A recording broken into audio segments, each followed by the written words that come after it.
Hi everyone, Dan here for DJ Tech Tools, and today we're going to take a look at some of the best advice I have for throwing a DJ event in unique venues. Not every DJ comes from a background of throwing events. They come from their own home studios, and they're not used to throwing events outside of their own living room. If you're a mobile DJ, a lot of the tips in this video might seem familiar.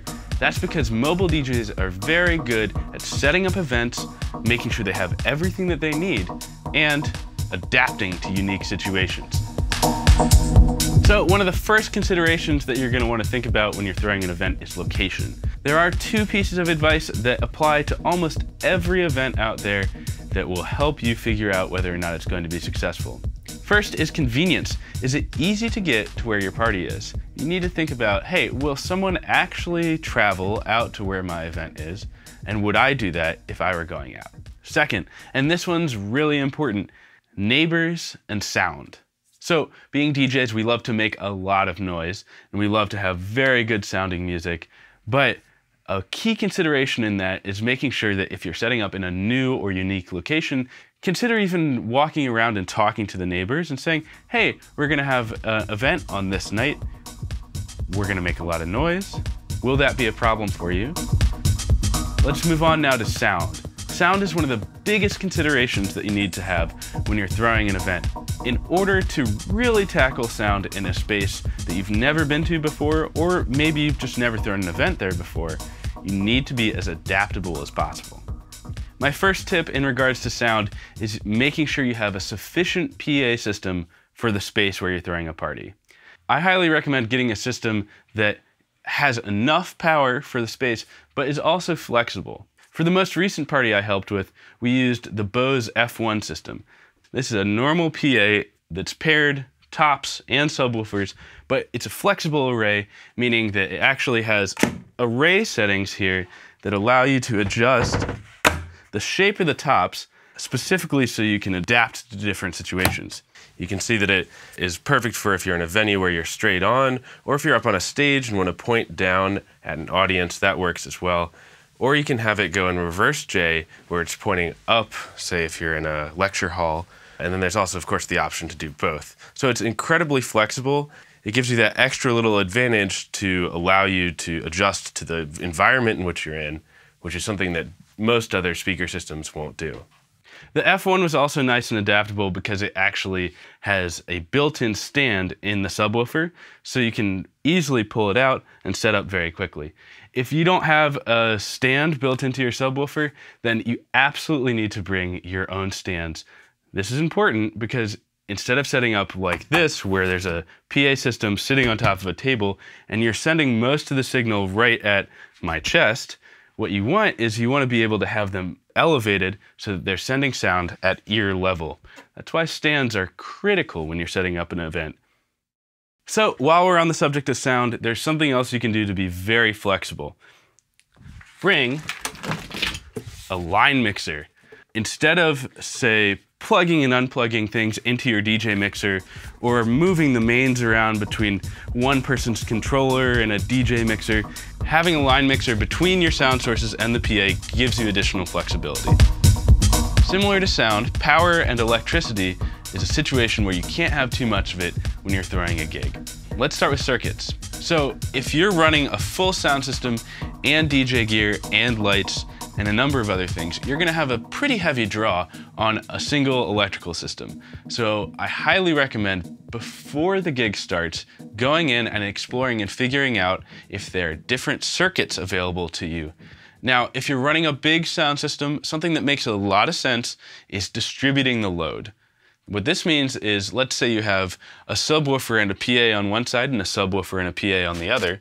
Instead of plugging both sets into the same source of power, send one side to one circuit and one side to the other. Something that you can do before your event is to take all of your setup, all your lights, turn it all on, turn your music as loud as you think it's going to go. You want to find out before the event starts if you're going to blow a fuse, and this is the best way to do it. Many spaces, especially more industrial or commercial spaces, have what's called dirty power. That means that the power that's going into your system isn't necessarily at a consistent rate, and so it creates a high level buzz inside of your PA speakers. I really recommend looking into power conditioners. Check out the comments on this article right here, and you'll get some suggestions and ideas for what you can do about that high-pitched hum that you might encounter. Let's move on now to safety. Safety is really important when you're throwing a DJ gig in a unique or new space. Let's start with your DJ gear. So keeping your own DJ gear that you bring to your party or event safe is really important. I highly recommend, if you have, say, a nice DJ mixer like this one, like a DJM 900, to get a deck saver for it. Deck savers actually do save your deck. You know, like if someone takes a MIDI fighter and then drops it on top of your gear, then great. It's totally safe because you have a deck saver. One other thing about having deck savers or something similar, it's nice for mixers, CDJs, pretty much anything where you want to have an additional surface, but you don't want someone, say, setting up directly on top of your gear. There's a lot of other things to think about in terms of safety in a venue. And after the Oakland ghost ship tragedy, it's really up to us, the people who are throwing parties, to think about safety considerations and actually try and solve them and prevent any disaster from happening. Don't fill your venue past whatever capacity is appropriate for it. Make sure that your venue has a smoke detection system. Know where all the fire extinguishers are. When you're setting up, you also want to make sure you don't cover up any exit signs. It might suck from an aesthetic standpoint, but it will absolutely help in the event of an emergency. If anything starts to go wrong, or it seems like an unsafe situation comes up, pull out your microphone, turn off your music, and make an announcement. When I'm throwing a party, I really like to make sure that someone's thinking about aesthetics. I often don't have a lot of time to be able to have aesthetics be something that I'm focused on, so instead I like to delegate that to someone else. A well-placed video projector with a dedicated VJ really can't be beat for taking a space and transforming it entirely. But not everyone has access to that. So how can you transform a space that maybe isn't as exciting, like a warehouse or an office, into something that's interesting? A really easy way to do that is with bulb lights or Christmas lights. You can achieve a really nice effect simply by layering them over top of an environment, and it can look really cool. There's a lot of other lighting options out there for transforming a space. Again, I can't recommend strong enough getting someone else to focus on that for you. I have one more tip that almost every DJ should use, and that's put things into Ziploc plastic bags. So if you have audio adapters, cables, pretty much anything, put them into clear plastic Ziploc bags, and then you can quickly take a look at them, see what's inside of them, say, hey, I need this headphone adapter, grab it really quickly, and then you're done. So that's it for this video. If you have tips and tricks of your own that you've learned from throwing events in unique places, comment on this video and share the knowledge with others. That's all for me. I'm Dan from DJ Tech Tools. If you want to check out more great DJ content, go to djtechtools.com.